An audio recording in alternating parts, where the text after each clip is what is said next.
"You understand why you can't come, don't you?" my mother said, her voice as casual as if she were discussing the weather. "Vivian's dream wedding isn't about you, Juliet. It's about her perfect day. And frankly, your presence would just be complicated." I sat there on the floral couch in my parents' living room in Charleston, South Carolina, staring at her perfectly manicured hands folded on her lap.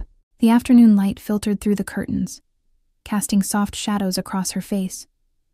But there was nothing soft about the words she had just delivered. "My name is Juliet, and I'm 27 years old. I work as a freelance photographer specializing in architectural and travel photography, scraping by with enough income to cover rent on my small studio apartment and keep my camera equipment maintained. For years, I had convinced myself that being the overlooked daughter was just the way things were in my family. My younger sister, Vivienne, 3 years my junior, had always been the golden child. She was prettier, more charming, more successful in my parents' eyes. She landed a high-paying job at a marketing firm right out of college, married a wealthy investment banker named Gregory, and now lived in a pristine townhouse that my mother loved to brag about. But this was different. This wasn't just being forgotten at Christmas or having my birthday overshadowed by Vivienne's latest achievement. This was a deliberate exclusion from what my mother kept calling the event of the decade. "Complicated how?" I asked, keeping my voice steady, even though my hands trembled slightly.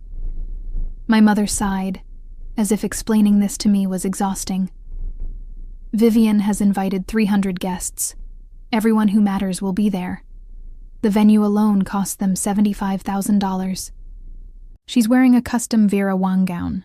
There will be photographers from 2 bridal magazines. This isn't some backyard barbecue, Juliet. This is a statement." "And I would ruin that statement?" "You know how you are," she said, and that phrase hit me harder than anything else. "You never quite fit. You're always in your jeans and that old camera bag. Vivienne's friends are all polished, put-together people. You'd feel uncomfortable anyway." I wanted to argue. I wanted to point out that I owned nice dresses, that I could look presentable when needed, that being a photographer didn't make me some kind of social pariah. But the truth was, this wasn't really about my wardrobe. This was about hierarchy. This was about keeping me in my place. "Does Vivienne know you're telling me this?" I asked. My mother's expression flickered just for a second. "We discussed it as a family. Your father agrees it's for the best. And honestly, Juliet, you should be relieved. $750,000 for a wedding? That's the kind of pressure you wouldn't want to be around anyway. $750,000. The number was obscene. That was more than I had earned in the past 5 years combined. And they were spending it on a single day, a single event that I wasn't allowed to witness because I might somehow tarnish it with my presence. I stood up slowly, grabbing my camera bag from beside the couch. My mother watched me with that same calm expression, as if she had just delivered perfectly reasonable news. "I understand," I said quietly. She looked almost relieved. "I knew you would. You've always been so sensible about these things." Sensible. That was her word for compliant, for accepting whatever scraps of affection the family tossed my way. I walked toward the door, my boots making soft sounds on the hardwood floor. Just before I reached it, I turned back. "When is it? The wedding?" "June 15th. But Juliet, I really think it's better if—" "I just wanted to know," I interrupted. "For my calendar." I left before she could say anything else. As I drove away from their pristine colonial house, I felt something shift inside me. It wasn't anger, not exactly. It was clarity. Cold, sharp clarity about exactly where I stood in this family and what I was worth to them. June 15th was 3 months away. 3 months that they would spend preparing for Vivienne's perfect day while I was expected to simply disappear. To make myself conveniently absent so nobody would have to explain why the older sister wasn't there. I pulled into a coffee shop parking lot and sat in my car for a long time, staring at my phone. Then I opened my banking app and looked at my savings account. $4,300. Not much, but it was mine. Money I had earned through my own work, my own skill. An idea was forming, something reckless and bold, and completely unlike the sensible, compliant Juliet my mother expected me to be. If they didn't want me at Vivian's perfect wedding, fine. But that didn't mean I had to spend that day alone in my apartment, scrolling through social media photos of an event I was banned from attending. I opened my laptop and started researching. The idea grew over the next few weeks, consuming my thoughts during quiet moments between photography jobs. I had always wanted to visit Paris. It was the kind of dream I had tucked away in the back of my mind, something that seemed perpetually out of reach for someone living paycheck to paycheck. But as I looked at my savings and did the math, I realized it was possible. Barely, but possible. Growing up, Vivian and I had been close for a brief window of time. When we were children, maybe 4 or 5 years of blissful normalcy before the favoritism became too obvious to ignore. I remembered building blanket forts together, sharing secrets under the covers past bedtime. But somewhere around middle school, things shifted. Vivian discovered she had power in our family dynamic, that our parents would choose her version of events over mine, that she could get what she wanted by playing the victim. The first major incident happened when I was 15 and she was 12. I had saved money from babysitting to buy a professional camera, something I had wanted desperately. When it arrived, Vivian threw a tantrum about how I got something expensive while she got nothing. Within a week, my parents bought her a laptop that cost twice what my camera did. The pattern was set. In college, while I worked part-time jobs to cover expenses that my minimal scholarship didn't cover, Vivian got a brand new car for her 18th birthday. My parents said they had contributed to my education, and that should be enough. Never mind that their contribution barely covered textbooks. After graduation, when I was struggling to establish my photography business, Vivian landed her marketing job and immediately started making more money than I could dream of. My parents' pride was palpable. Finally, their beautiful youngest daughter was proving her worth. Meanwhile, I was invisible unless I was needed to photograph family events for free or to watch their house when they traveled. I should have been angry, and I was, beneath everything else. But mostly I was tired. Tired of hoping that someday they might see me as equally valuable. Tired of making myself smaller so Vivian could shine brighter. 2 weeks after my mother's living room announcement, I received the official wedding invitation in the mail. It was addressed to my parents and included a note listing who from the family was invited. Every single person.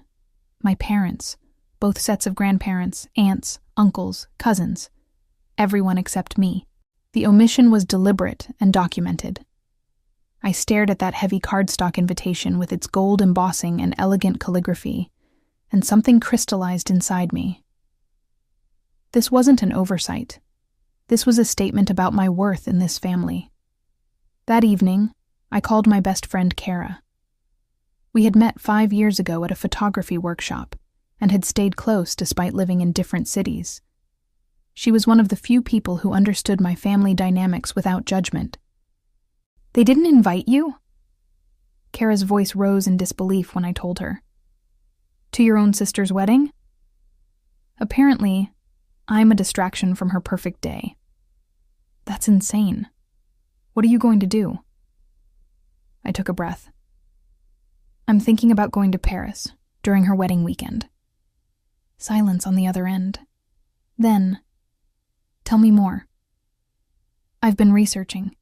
There's a photographer in Paris who does high-end bridal-style shoots for travelers. Custom gown, professional hair and makeup, sunrise shoot at the Eiffel Tower. It's expensive, but I can afford it if I'm careful. You want to have your own wedding shoot? Without a wedding? Why not?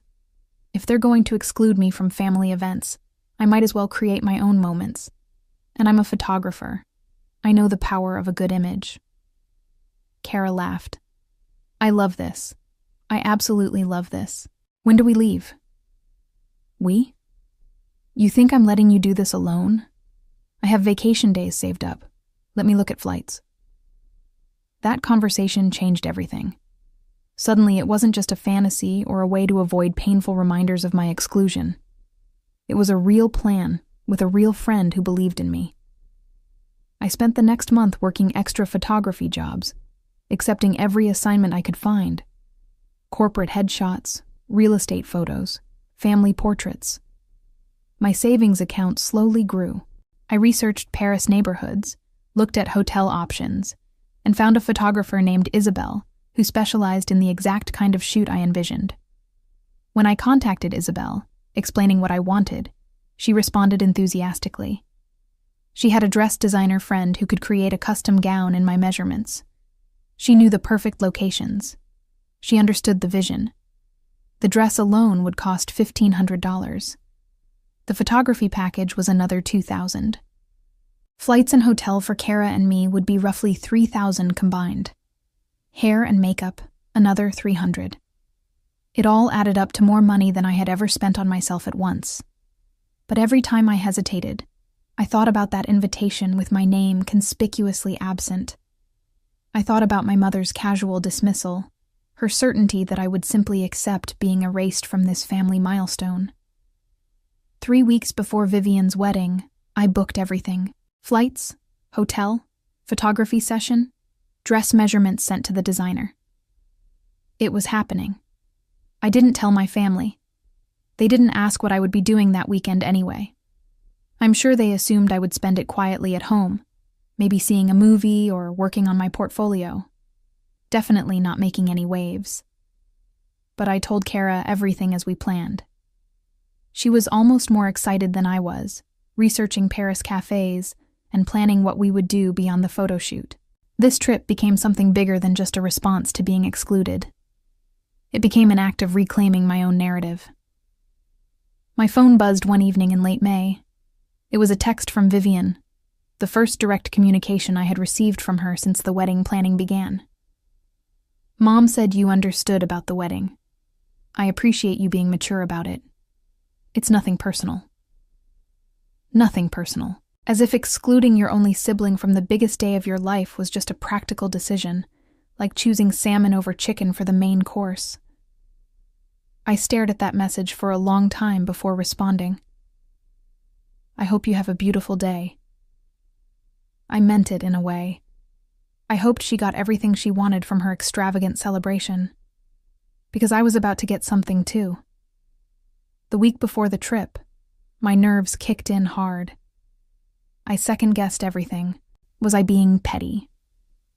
Was this just expensive revenge that would leave me broke and feeling hollow?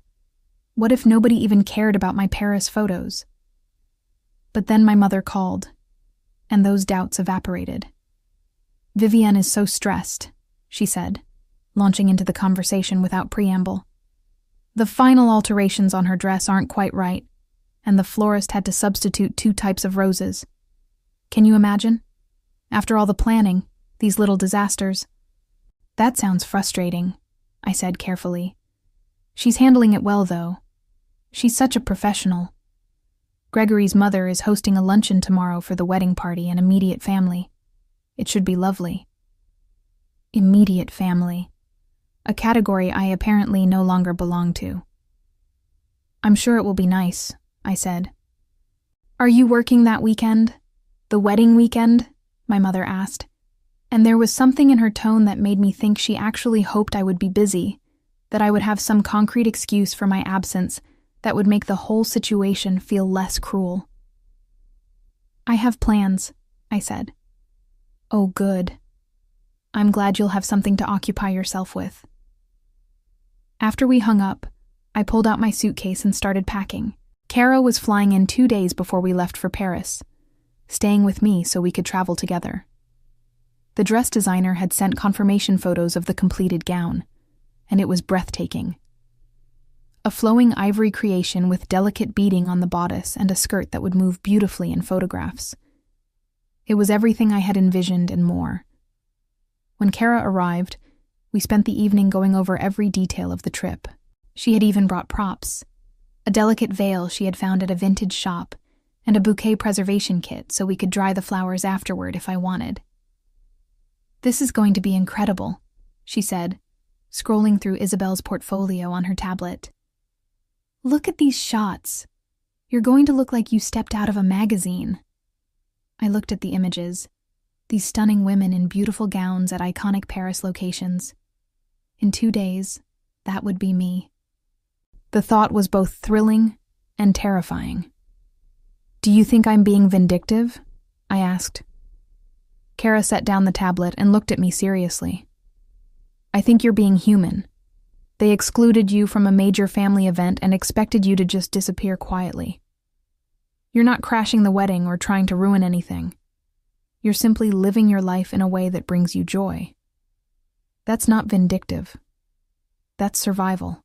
We flew out on a Thursday evening, landing in Paris early Friday morning local time. Despite being exhausted from the overnight flight, I felt electric with anticipation. The city was everything I had imagined, elegant and historic, and alive with possibility. Our hotel was a small boutique place in the 7th arrondissement, within walking distance of the Eiffel Tower. After checking in and napping for a few hours, we met with Isabel at her studio. She was warm and enthusiastic, her English excellent despite a charming accent. "The dress arrived yesterday," she said, leading us to a back room where it hung on a mannequin. "I think you will be very pleased." It was more beautiful in person than in photos. The ivory fabric caught the light perfectly, and the beading was delicate without being overwhelming. I had told the designer I wanted something that looked bridal, but not costume-like, something that could be worn to a fancy event if I wanted. She had nailed it. "We'll begin at 5:30 tomorrow morning," Isabel explained. "The light at sunrise is perfect, and there will be fewer tourists. Hair and makeup starts at 4. I know it's early, but trust me, the results will be worth it." That evening, Kara and I walked around Paris, grabbing dinner at a small cafe and wandering along the Seine as the sun set. I tried not to think about what was happening back home. By now, wedding guests were arriving in Charleston. Vivienne was probably having a spa day or attending some pre-wedding event. My parents were in their element, hosting and being proud. And I was here, in Paris, about to create something entirely my own. We went to bed early, setting multiple alarms. At 3:30 in the morning, we stumbled out of bed and got ready. The hair and makeup artist met us at the hotel, transforming my usually casual appearance into something ethereal. She wove small flowers into my upswept hair and gave me a natural but polished makeup look. By 5 in the morning, dressed in the ivory gown, I felt like a different person.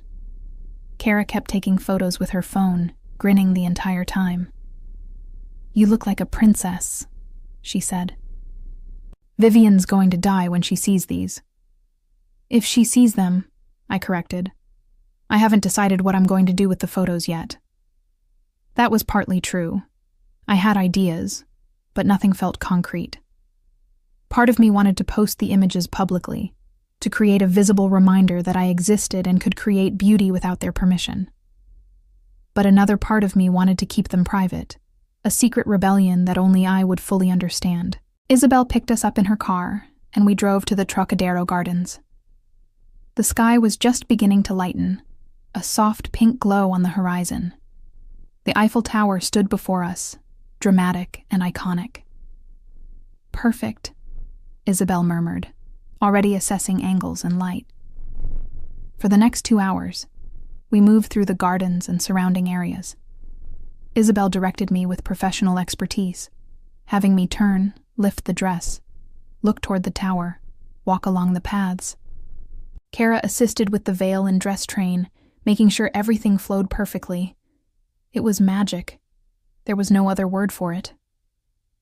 As the sun rose and golden light spread across the scene, I forgot about being excluded from Vivian's wedding. I forgot about being the overlooked daughter. In that moment, I was simply Juliet, standing in one of the most beautiful cities in the world, looking exactly how I wanted to look. When Isabel finally lowered her camera, She was smiling. We have something very special. I can feel it. We changed locations for a few more shots, capturing images near the Seine and at a picturesque bridge. By 8 in the morning, we were finished, and I was exhausted but exhilarated. Back at the hotel, I changed out of the dress carefully, hanging it where I could see it. Kara and I collapsed onto our respective beds. That was unreal, Kara said. Seriously, Juliet, you just created art. I smiled, feeling something I hadn't felt in a long time. Not happiness exactly, but validation. Proof that I could create my own beautiful moments without needing my family's approval or inclusion. My phone buzzed. A message from my mother. Wedding day. Everything looks perfect. I didn't respond. Instead, I closed my eyes and let myself drift into sleep, satisfied in a way I couldn't quite articulate. Tomorrow, I would see the photos. Tomorrow, I would decide what to do with them. Tomorrow, everything might change. But for now, I rested, knowing I had done something brave and beautiful and entirely for myself. We spent the rest of Saturday exploring Paris, but my mind kept drifting back to Charleston. By now, Vivian's ceremony had started. I imagined the venue, probably some historic mansion or upscale hotel ballroom, decorated within an inch of its life. 300 guests in formal attire. My parents greeting everyone with proud smiles, playing the role of perfect in-laws to Gregory's wealthy family. And nobody would mention me. Nobody would ask where the older daughter was. If they did, my parents probably had a prepared answer. Oh, Juliet couldn't make it. She had work commitments. Something vague and dismissive that would shut down further questions. Kara noticed my distraction as we sat at a cafe in the Latin Quarter that evening. You're thinking about it. Hard not to, I admitted. I keep wondering if anyone even noticed I'm not there.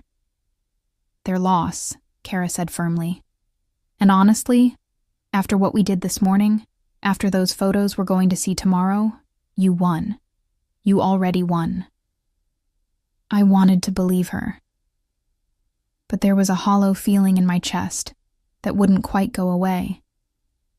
It wasn't jealousy of Vivian's wedding exactly. It was grief for the family relationship I had always wanted but never had. Grief for being the daughter who wasn't worth including. Sunday morning, we met Isabel at her studio to review the photos. She had a large monitor set up, and as she pulled up the first image, I gasped. It was me, but somehow more than me. The morning light created an almost otherworldly glow. The Eiffel Tower rose behind me, perfectly framed. The dress flowed around me like water frozen in time.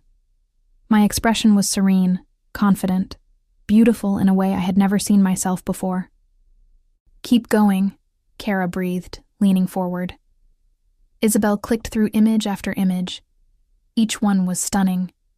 Some were dramatic, with dark silhouettes against the lightening sky.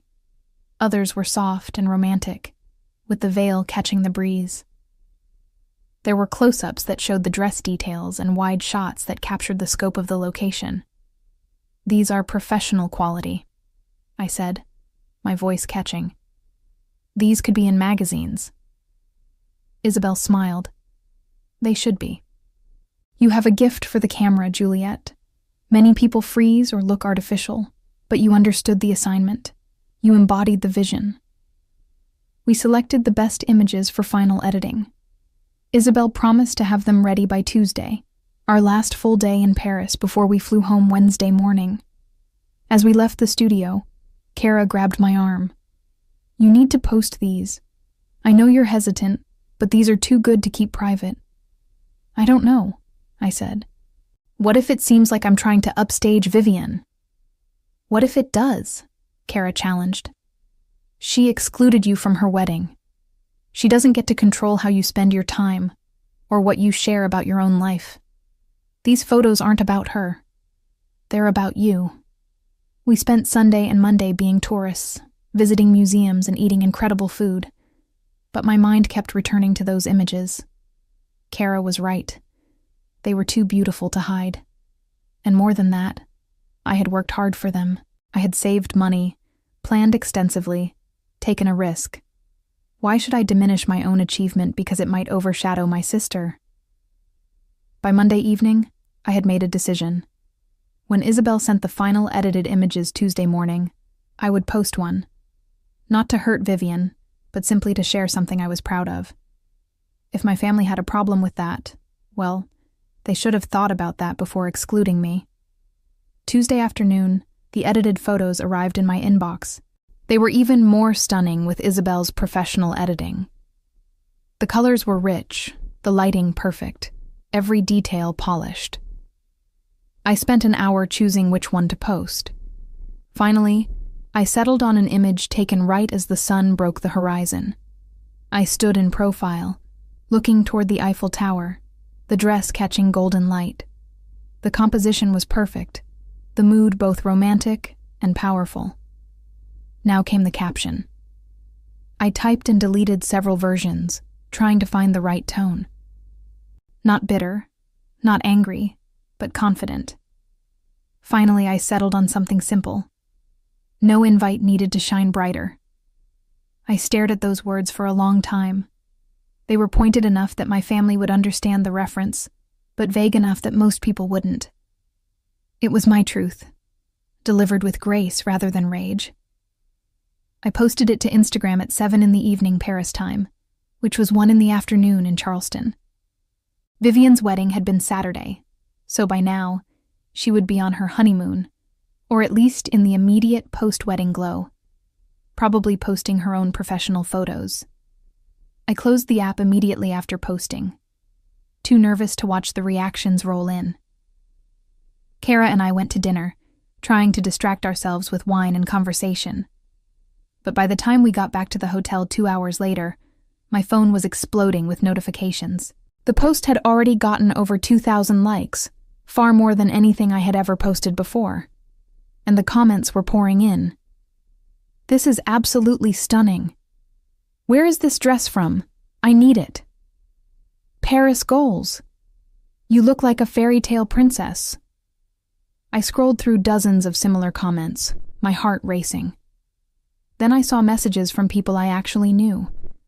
Distant cousins, old school friends, even a few professional contacts, all expressing amazement at the photo. But nothing from my immediate family. Not my parents, not Vivian.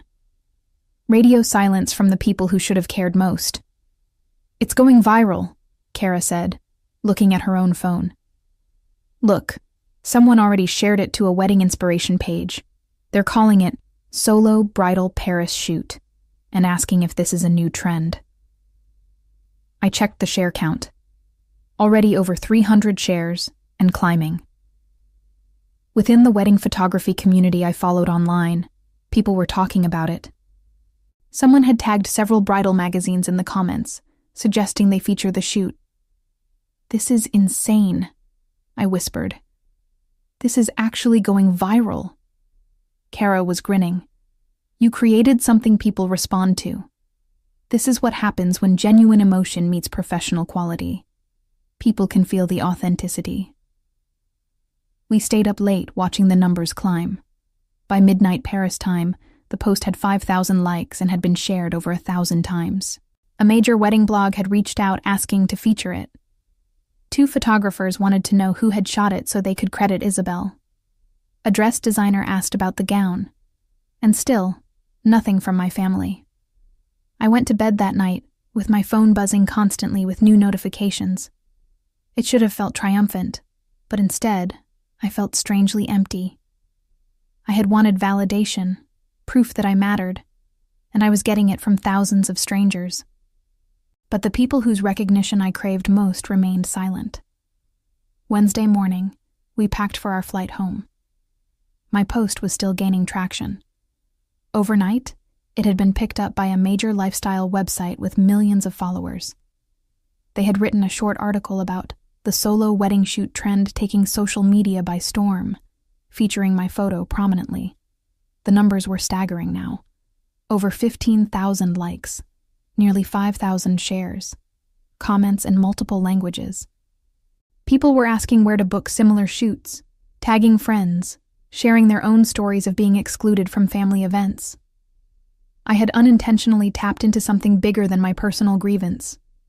It resonated with people who had felt overlooked, dismissed, or excluded. My photo wasn't just pretty. It represented reclaiming your own narrative when others tried to write you out of the story. On the flight home, exhaustion caught up with me. I slept most of the way, my phone on airplane mode to avoid the constant notifications. Kara kept checking her phone during layovers, giving me updates. "A bridal magazine wants to interview you," she reported at our connection in New York. "And someone from a morning show reached out. They want to do a segment on solo celebration shoots." "That's crazy," I said. "I'm not qualified to speak about trends. I just wanted nice photos." "You started something," Kara insisted, "whether you meant to or not." We landed in Charleston late Wednesday evening. I had several missed calls from my mother and a string of texts from Vivian. I didn't read them on the ride home, too tired to deal with whatever storm was brewing. Thursday morning, I woke up in my own bed to my phone ringing. My mother. I considered ignoring it, but after the fourth call, I answered. "Juliet, what on earth were you thinking?" Her voice was sharp with anger. "Good morning to you too," I said, sitting up. "Don't be flippant. You posted that ridiculous photo during Vivian's wedding. Do you have any idea how inappropriate that was?" "I posted it on Monday," I corrected, 2 days after the wedding. "It doesn't matter when you posted it. It's everywhere now. People keep sending it to Vivian, asking if you're her sister, asking why you weren't at the wedding. You've completely overshadowed her special day." I felt a surge of anger. Her special day that I wasn't invited to? That wedding? We explained the situation. This was Vivian's time to shine, and you couldn't even give her that. You had to make it about yourself. "I went to Paris," I said, my voice dangerously calm. "I took photos that I'm proud of. I posted one picture to my personal Instagram account. How is any of that about Vivian?" "Because the timing was the only weekend I could afford the trip," I interrupted. "Or did you expect me to schedule my entire life around an event I wasn't allowed to attend?" Silence on the other end. Then, tightly, "Vivian is very upset. Vivian excluded me from her wedding without a conversation or explanation. I'm sorry if my life existing publicly upset her, but that's not my problem. This is exactly why we didn't invite you." My mother snapped. "This kind of attitude, this need for attention. You've always been jealous of your sister." "I've never been jealous," I said, and I meant it. "I've been hurt. I've been dismissed. I've been treated as less important my entire life. But I'm not jealous, and I'm done apologizing for existing." I hung up before she could respond. My hands were shaking. In all my years of accepting their treatment, I had never directly confronted my mother like that. It felt simultaneously empowering and terrifying. Within an hour, Vivian called. I almost didn't answer, but curiosity won. "You sabotaged my wedding," she said immediately, her voice thick with tears or rage or both. "I wasn't even in the same country as your wedding," I replied. "You know what I mean. Everyone is talking about your stupid Paris photos instead of my wedding. I spent 3 months planning every detail, and you ruined it with one attention-seeking post." "Vivienne, I didn't do anything to you. I took photos in Paris. That's it. During my wedding weekend. You planned it specifically to take attention away from me." "Actually, I planned it because it was the only weekend I wasn't expected to participate in family events," I said, "since I wasn't invited to yours." Mom explained why. "No," I cut her off. "Mom made excuses. There's a difference. You wanted me excluded, and you got what you wanted. But you don't get to control what I do with my own life and my own social media." "I barely got any engagement on my wedding photos," Vivian said, and now she was definitely crying. 200 likes. My wedding photographer's post got even less, But your stupid fake wedding shoot has gone viral. Do you know how that feels? Part of me wanted to feel sympathy, but a larger part felt nothing but cold satisfaction. I imagine it feels like being told you're not good enough to attend your sister's wedding, I said quietly. Like being erased from family photos and events, like being the eternal disappointment who never quite measures up. So yes, Vivian, I know exactly how that feels. She hung up on me. I sat on my couch, staring at my phone, feeling both vindicated and hollowed out. This was what I wanted, wasn't it? For them to see me, to acknowledge my existence, to feel some consequence for how they treated me. But it didn't feel as good as I thought it would. My phone buzzed with a text from Kara. Are you okay? Saw your Instagram comments. Your family found out. I replied, yeah, they're mad, but I'm okay. Kara, good. You did nothing wrong. Remember that. I spent the rest of Thursday catching up on work emails and trying to ignore the continued explosion of my Instagram post. It had passed 20,000 likes now. Multiple blogs had featured it. 2 more magazines had reached out.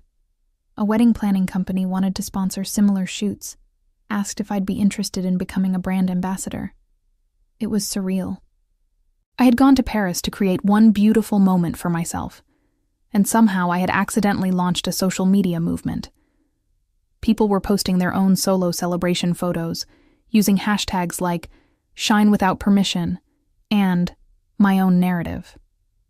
Friday afternoon, an unknown number called. I almost ignored it, but something made me answer. Is this Juliet? This is Melissa from Bridal Dreams magazine. We'd love to feature your Paris shoot in our next issue and do a full interview about the experience. Bridal Dreams magazine, one of the biggest bridal publications in the country. The same magazine that had allegedly sent photographers to cover Vivian's wedding.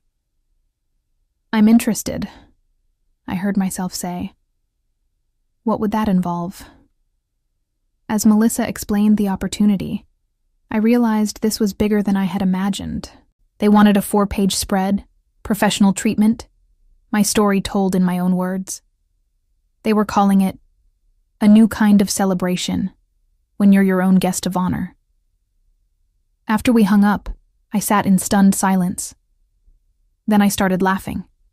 Not cruel laughter, but the kind born from disbelief and irony.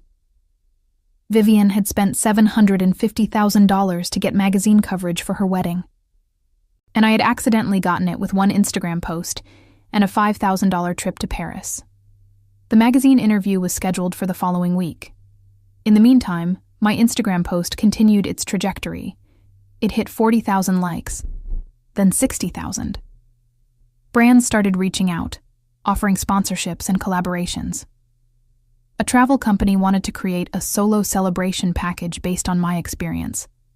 A dress designer wanted to collaborate on a line of non-wedding formal wear for women celebrating themselves. I was overwhelmed. I was a freelance photographer who could barely afford rent, and suddenly I had opportunities that could change my financial situation entirely. But more than the money or attention, I felt seen. Thousands of people understood what I had done and why it mattered. My family, however, was spiraling. Saturday morning, my father called. Unlike my mother, he wasn't yelling. He sounded tired. Juliet, can we talk? In person? I agreed to meet him at a coffee shop near my apartment that afternoon. When I arrived, he was already there, looking older than I remembered. The stress of the past week showed on his face.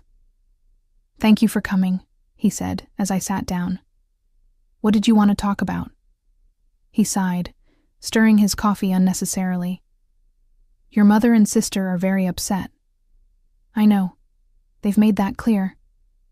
They feel you deliberately tried to ruin Vivian's wedding. And what do you think? I asked. He was quiet for a long moment. I think we didn't handle the wedding situation well. Your mother was worried about family dynamics, about keeping things smooth for Vivian's day. But maybe we went too far. Maybe? The word came out sharper than I intended. We should have included you, he said quietly. That's what I wanted to say. We should have found a way to make everyone feel welcome. But you didn't. No, we didn't. He looked at me directly for the first time. And I'm sorry for that. I should have stood up for you, and I didn't. It was the first apology I had received from anyone in my family. It should have felt more satisfying than it did. I appreciate that, I said carefully. But Dad, this isn't just about the wedding. This is about years of being treated like I don't matter as much as Vivian. The wedding was just the final, most obvious example. I know, he said, and he looked genuinely pained. Your mother and I, we saw Vivian's confidence and success, and we wanted to encourage that. But we didn't realize how much we were neglecting you in the process. You realized, I corrected. You just didn't think it mattered enough to change. He didn't argue. Instead, he pulled out his phone and showed me something. It was Vivian's Instagram account. Her wedding photos had comments disabled, and where there should have been hundreds of likes, there were barely a handful. She's devastated, he said. All that planning, all that money, and nobody seems to care. Meanwhile, your Paris photos are everywhere. She feels like you stole her moment. I didn't steal anything, I said firmly. I created my own moment. The fact that people responded to it more than they did to her wedding isn't my fault. I know that. Logically, I know that. He put his phone away. But she's my daughter too, and she's hurting. So am I said. I've been hurting for years and none of you noticed or cared. Now suddenly it matters because Vivian's feelings are hurt? That's not fair, isn't it? I stood up. Dad, I'm glad you apologized about the wedding. But one apology doesn't undo decades of dismissal. And I'm not going to apologize for living my life and posting about it just because it makes Vivian feel bad. I left before he could respond. Walking back to my apartment, I felt the weight of everything settling on my shoulders. This wasn't the simple revenge fantasy I might have imagined. It was complicated and messy and painful for everyone involved. But I also felt something else. Freedom. For the first time, I wasn't trying to make myself smaller to accommodate my family's comfort. I wasn't apologizing for taking up space. Monday morning, I did the interview with Bridal Dreams magazine. The journalist, Melissa, was insightful and kind, asking questions that went beyond the surface story. What made you decide to do this shoot? She asked. I wanted to create something beautiful for myself, I said. I spent so much time waiting for permission to be celebrated, waiting to be seen as valuable. This was me giving myself that permission. And the timing? During your sister's wedding weekend? That was the weekend I had available, I said honestly. And symbolically, it felt right. She was having her perfect day with everyone's attention and approval. I was creating my own perfect day without needing anyone's permission. The article came out 3 weeks later. They had done a stunning layout with several of Isabel's photos, and the interview was thoughtful and well-written. The response was immediate and overwhelming. My Instagram followers jumped from 2,000 to over 100,000 in 1 week, but the real impact was in my inbox. Letters and messages from women sharing their own stories of feeling overlooked, excluded, or dismissed by family. Many had gone on to create their own moments of celebration, inspired by my Paris shoot. I read every message, often with tears in my eyes, realizing that my personal act of defiance had become something much larger. A week after the magazine came out, Vivian showed up at my apartment unannounced. I almost didn't let her in, but curiosity won again. She looked different. Smaller somehow, less sure of herself. The confidence that had always defined her seemed shaken. "Can we talk?" she asked. I stepped aside to let her in. We sat in my small living room, an awkward silence stretching between us. "I read the magazine article," she finally said. "The things you said about feeling excluded, about not being celebrated. What about them?" I never thought about it like that. From my perspective, I was just living my life, being successful, getting what I worked for. I didn't realize... She trailed off, looking uncomfortable. "Didn't realize what?" "That you felt so invisible, that we made you feel that way." I waited, saying nothing. "I'm not apologizing for my wedding," Vivian continued, some of her old defensiveness returning. "Or for my life. But I am sorry that you felt excluded for so long that you had to go to Paris alone to feel celebrated." It wasn't a perfect apology. It was wrapped in defensiveness and qualifications. But it was something. "Thank you," I said simply. "Are we ever going to be okay?" she asked. "As sisters?" I thought about that. "I don't know, maybe. But it would require you actually seeing me as an equal, not as someone who exists in your shadow." She nodded slowly. "The thing is, your Paris photos proved you were never in my shadow. You just made it look that way by staying quiet." She left shortly after, and I sat in my apartment thinking about her words. She wasn't entirely wrong. I had made myself smaller for years, accepting the role of overlooked daughter because it seemed easier than fighting. But I wasn't that person anymore. The opportunities kept coming. By the end of the month, I had signed a contract with a luxury travel brand to create content for their solo celebration campaign. The payment was more than I had made in the previous 6 months combined. A boutique hotel chain reached out about an ongoing partnership. 3 different photography workshops wanted me to teach sessions about creating viral content with authentic storytelling.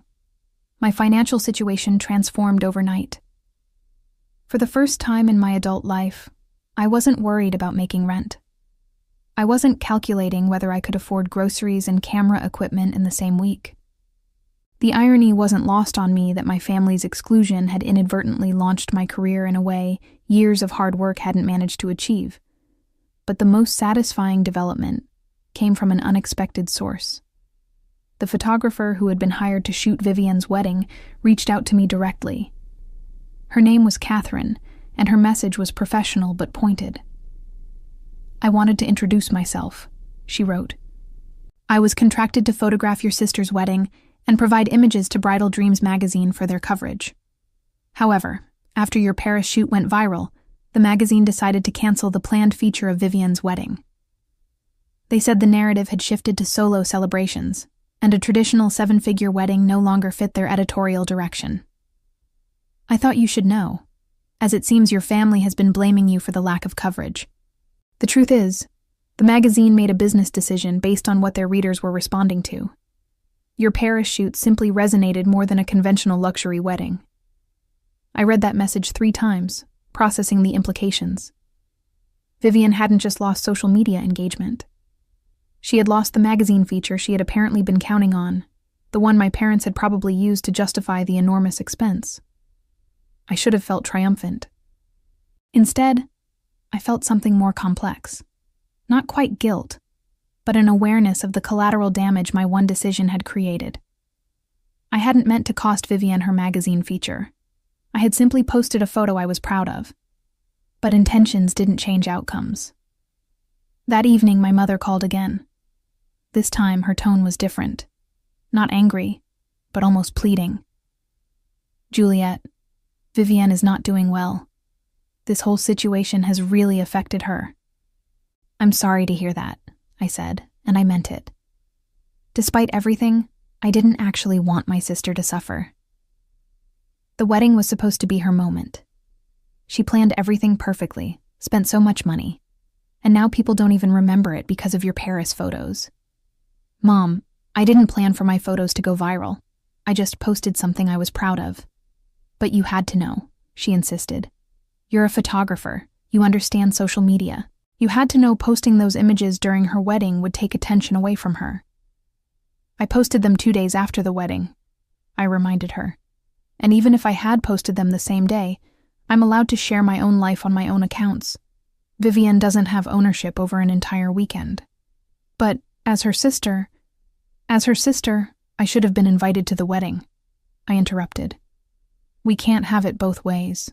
Either I'm enough of a sister to be expected to protect her interests, or I'm not enough of a sister to be included in major family events. You don't get to pick and choose based on what's convenient. Silence. Then, quietly, when did you become so harsh? I'm not harsh. I'm just done being invisible.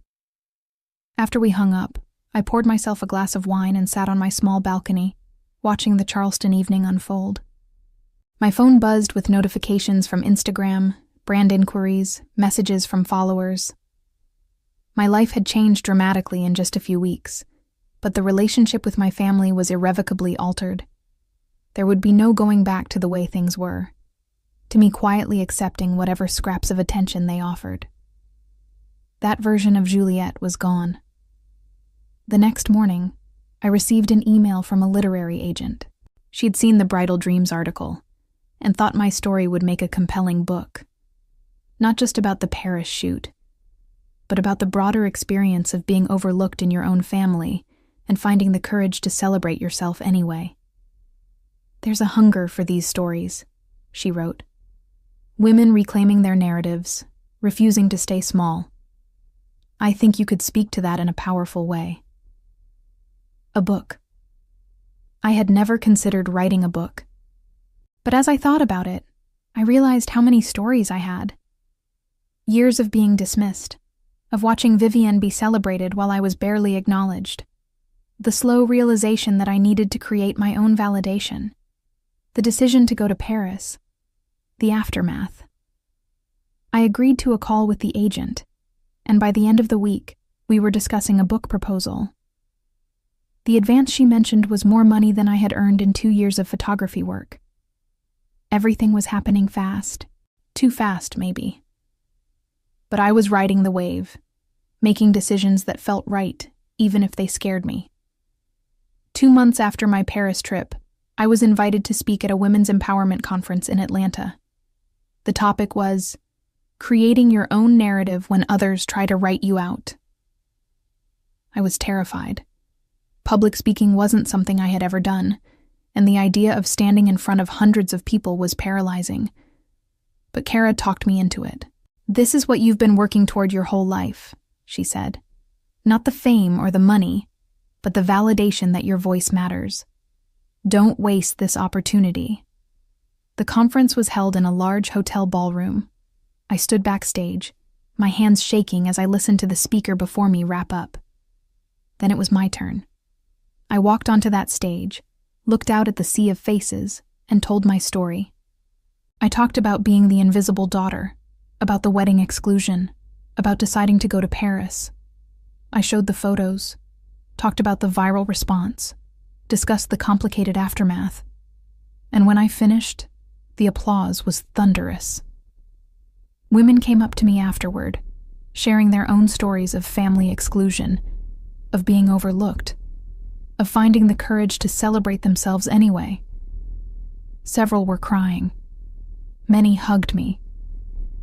You made me feel less alone, one woman said. I thought I was the only one whose family treated them like this. That night in my hotel room, I reflected on how far I had come. 3 months ago, I was the excluded sister, hurt and invisible. Now I was someone whose story resonated with thousands of people. But I still felt the ache of family disconnection. Success didn't erase that pain. It just made it more complicated. The book deal was finalized in September, 4 months after my Paris trip. My agent had negotiated a substantial advance, and the publisher wanted the manuscript completed within a year. I was both thrilled and terrified. Writing about my experiences meant fully confronting everything I had spent years trying to minimize. My parents' reaction to the book news was predictable. My mother called, her voice tight with anxiety. You're writing a book about the family? Juliet, that's incredibly invasive. We have a right to privacy. I'm writing about my experiences, I corrected. My story, my perspective. You don't get to control that. But you'll make us look bad. You'll tell everyone about the wedding situation. I'll tell the truth about my life. If that makes you look bad, maybe you should have treated me better. She hung up without another word. Vivian's response came via text. I can't believe you're doing this. Profiting off family drama. This is a new low. I didn't respond. There was nothing to say that wouldn't escalate into another argument. But the distance from my family, while painful, was also liberating. I was building a life that didn't require their approval. I was creating success on my own terms. In October, 6 months after Paris, I was invited to appear on a national morning show to discuss the solo celebration movement that had emerged from my viral post. The segment was titled, Why Women Are Celebrating Themselves, and I was nervous about how they would frame the story. The interview went better than I expected. The host was warm and genuinely interested in the psychological aspects of family exclusion and self-validation. When she asked about my sister's wedding, I was careful with my words. The exclusion hurt deeply, but it also clarified some things for me. I realized I had been waiting my whole life for my family to see me as valuable, and I finally understood that I didn't need their permission to celebrate myself. And your relationship with your family now? The host asked. Complicated, I admitted. We're in a difficult place. But I'm at peace with that because I'm no longer sacrificing my own well-being to maintain a relationship that was never healthy to begin with. After the show aired, my Instagram followers jumped to over 300,000.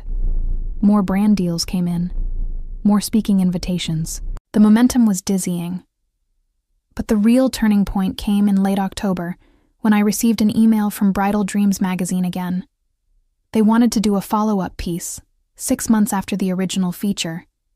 The working title was The Aftermath: How One Photo Changed Everything. The new article would include an update on my career, discussion of the book deal, and reflection on the family dynamics. But here was the twist. They wanted to interview Vivian too. They wanted both sisters' perspectives on what had happened. My first instinct was to refuse.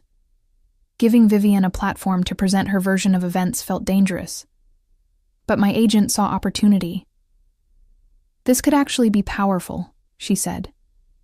If you're confident in your truth, let her speak. The contrast will be revealing. I agreed, with conditions. I wanted to see Vivian's interview before publication. I wanted the right to respond to any false claims. The magazine agreed. 2 weeks later, they sent me the transcript of Vivian's interview. I read it with a mixture of anger and sadness. She portrayed herself as the victim of my jealousy, someone whose perfect day had been deliberately sabotaged by a bitter older sister. She claimed I had always been envious of her success, that I had posted the Paris photos specifically to hurt her, that my entire Paris trip was calculated revenge. But what struck me most was how little accountability she took. In her version, she bore no responsibility for the exclusion. That was entirely my parents' decision, and she had simply gone along with it. The lack of empathy in her words was stark. I wrote my response carefully. I didn't attack Vivian directly. Instead, I focused on facts. The timeline of events, the years of being treated as less important, the invitation list that excluded only me, the decision to use that weekend for self-celebration because I wasn't included in family events anyway. I can't control how my sister interprets my actions, I wrote, but I can tell my truth. And my truth is that I spent 27 years being invisible in my own family. Going to Paris wasn't revenge, it was survival. It was choosing to celebrate myself when nobody else would. The article came out in mid-November, and it was explosive. The magazine had done an excellent job of presenting both perspectives without explicitly taking sides, but the reader comments made it clear who they believed. Thousands of people pointed out Vivian's lack of self-awareness, her refusal to acknowledge her role in the situation, her continued dismissal of my feelings. The older sister was excluded from a major family event and still found a way to celebrate life. One comment read, "The younger sister had a $750K wedding and is mad that someone else got attention. Tell me who the real problem is." The article went viral in its own right. It was shared across social media platforms, discussed on podcasts, analyzed in think pieces about family dynamics and sibling rivalry. And through it all, Vivian remained silent on social media. Her Instagram, once full of carefully curated posts about her perfect life, went quiet. My parents didn't reach out. The silence should have felt like victory. Instead, it felt like the final severing of already damaged ties. In December, 8 months after Paris, I signed the lease on a new apartment. Not just any apartment. A beautiful 2-bedroom place in a historic Charleston neighborhood, with high ceilings and large windows perfect for a home photography studio. I could afford it comfortably now, thanks to the brand deals and book advance. Kara helped me move in, and we celebrated with champagne on my new balcony overlooking the street. "You did it," she said, raising her glass. "You actually built a whole new life." "We did it," I corrected. "You were there for every step." "So what's next? More travel content? The book?" "All of that," I said. "But also, I want to help other people tell their stories. Women who feel invisible, who need permission to celebrate themselves. I'm thinking about starting workshops, creating a platform for those voices." Kara smiled. "That's perfect. You've found your purpose." Maybe I had. Not just in the success or the recognition, but in using my experience to help others feel less alone. The book was published the following June, almost exactly 1 year after my Paris trip. The title was Uninvited: Celebrating Yourself When Others Count You Out. The cover featured one of Isabelle's photos from Paris, me in the ivory dress with the Eiffel Tower behind me. The launch party was held at an art gallery in downtown Charleston. Over 200 people attended, friends, colleagues, followers who had become friends, women whose stories had intersected with mine through the solo celebration movement. Kara gave a toast that made me cry. My agent spoke about the power of authentic storytelling. My family was not there. I had sent invitations out of courtesy, not expectation. They didn't respond. The book was an immediate success. It hit bestseller lists within the first week. Reviews praised its honesty and emotional depth. Women shared it in book clubs, posted quotes from it on social media, wrote to me about how it had helped them process their own family trauma. But the success came with complications. My parents hired a lawyer, threatening to sue for invasion of privacy. Their lawyer sent a cease and desist letter claiming I had defamed them. My publisher's legal team reviewed the book thoroughly and concluded that everything I had written was either factually accurate or clearly presented as my personal perspective, protected under freedom of speech. The lawsuit threat went nowhere, but it revealed how far apart we had grown. They were more concerned with their reputation than with understanding the pain that had led me to write the book in the first place. Vivian took a different approach. She wrote an op-ed for a website about being portrayed unfairly in someone else's narrative. She never mentioned me by name, but the subtext was clear. She positioned herself as a victim of my success, someone whose privacy had been violated for profit. The response to her op-ed was swift and largely unsympathetic. People pointed out that she could have reached out to repair the relationship privately, but had chosen instead to make public statements. They noted that she still hadn't acknowledged her role in the original exclusion. By summer, 1 year after Paris, I was traveling frequently for book tours and speaking engagements. I spoke at universities, women's conferences, corporate events about empowerment and authenticity. Each time I told my story, I saw recognition in the audience's faces. So many people understood what it felt like to be overlooked, to be made small by family dynamics. In August, I received an unexpected email.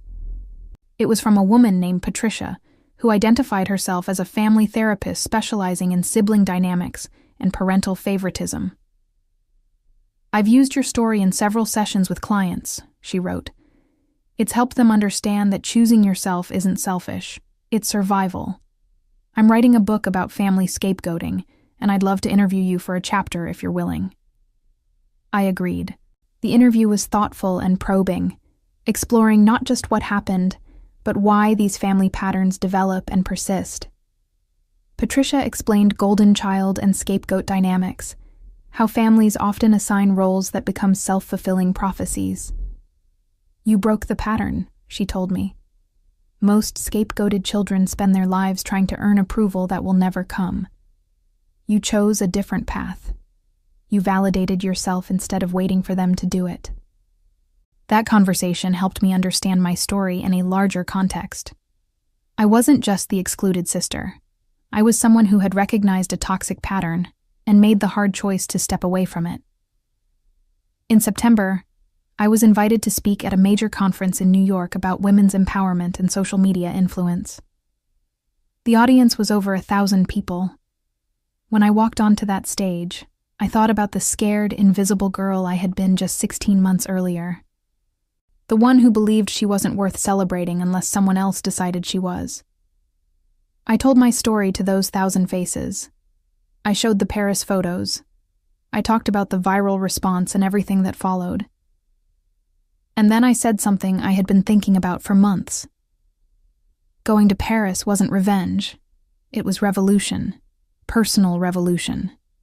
The quiet kind that happens when you stop asking for permission to exist fully and start granting it to yourself. My family wanted me to be invisible, and for years, I complied. But in Paris, I made myself visible. And I discovered that when you shine your own light, you don't need anyone else's approval to be luminous.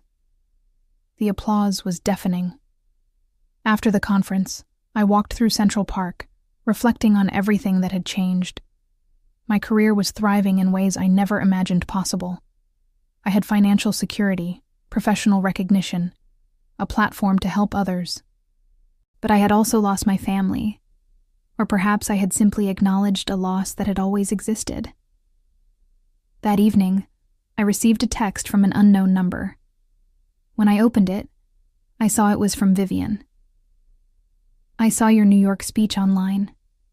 You were right about some things. I've been thinking a lot this past year. I'm in therapy now, working through my own issues. I'm not ready to talk yet.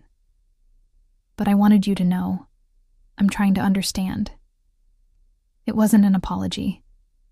It wasn't a reconciliation, but it was acknowledgement. Maybe that was enough for now. I replied simply, I'm glad you're taking care of yourself. When you're ready to talk, I'm here. Whether she would ever take me up on that offer, I didn't know. But I meant it. I had built a life that didn't require her approval or presence, but there was still a part of me that hoped for healing. Not a return to the old dynamics, but something new and healthier. Months after the New York conference, the consequences of my family's choices became increasingly clear. My parents' social circle in Charleston had read my book, and many had distanced themselves, uncomfortable with the revelations about how they had treated me. Their reputation in the community suffered, as people realized the golden family image had been built on the erasure of one daughter. They retired early and moved to a smaller town where nobody knew their history, unable to face the judgment in their former neighborhood. Vivian's career had stalled after the wedding incident and subsequent publicity. The marketing firm where she worked quietly let her go during a restructuring, though it was clear her viral notoriety had made her a liability. Gregory filed for divorce 8 months into their marriage, unable to handle the social media fallout and what he called her obsession with appearances over substance. She moved back in with our parents for a while, a humbling experience for someone who had spent her life being celebrated as the successful one. As for me, I sat on my apartment balcony 2 years after that Paris sunrise, watching Charleston wake up on a peaceful morning. My second book was releasing next month, a guide to solo celebration and self-validation for women reclaiming their narratives. I had launched a successful online community for women navigating family exclusion, providing resources and support that I wished I had when I was younger. Kara and I were planning another trip to Paris, this time just for pleasure rather than necessity. The journey from invisible daughter to woman with her own voice had been painful and messy, and more complicated than any revenge fantasy could capture. But sitting there with my coffee, watching the morning light paint the city gold, I realized something important. I hadn't just escaped being overlooked. I had learned to see myself clearly, to celebrate myself genuinely, to shine without needing anyone's permission or approval. And in teaching others to do the same, I had found something more valuable than family acceptance. I had found purpose, community, and most importantly, I had found myself. Sometimes the best revenge isn't punishment at all. Sometimes it's simply refusing to stay small, building a life so bright that those who tried to dim you can't help but notice and realize too late what they lost when they chose not to see you in the first place.